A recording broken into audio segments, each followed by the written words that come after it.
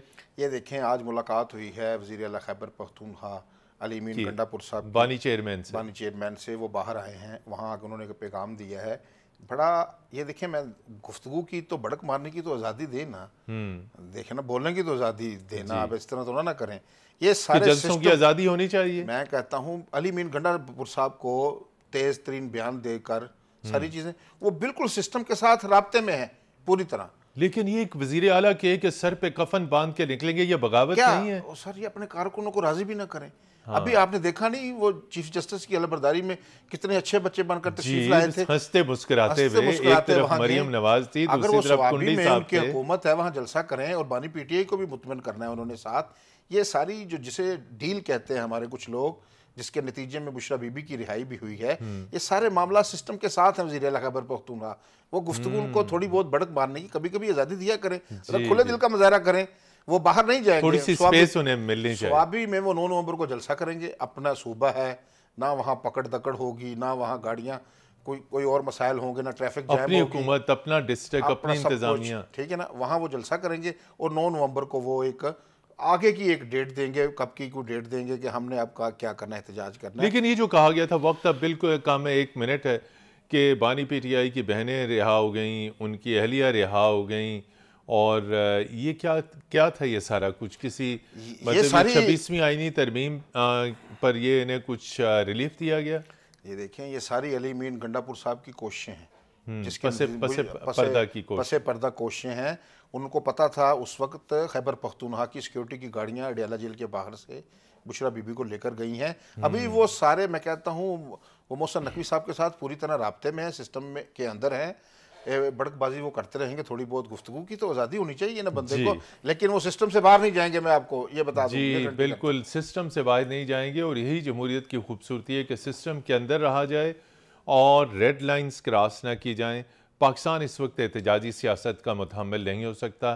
احتجاج ضرور کیا جائے لیکن پرامن، چونکہ انتشار، بدامنی اس وقت ایک ایسے وقت میں جب پاکستان میں اربوں ڈالر کی غیر ملکی سرمایہ کاری آ رہی ہے، یہ سرمایہ کاری کے لیے، ہماری ابھرتی ہوئی معیشت کے لیے انتہائی تباکن ہے. خواجہ عبدالمتین صاحب آپ کا بہت بہت شکریہ. ناظرین، پروگرام ریڈ زون کی ٹیم کو کل تک کے لیے اجازت دیجیے. خدا حافظ.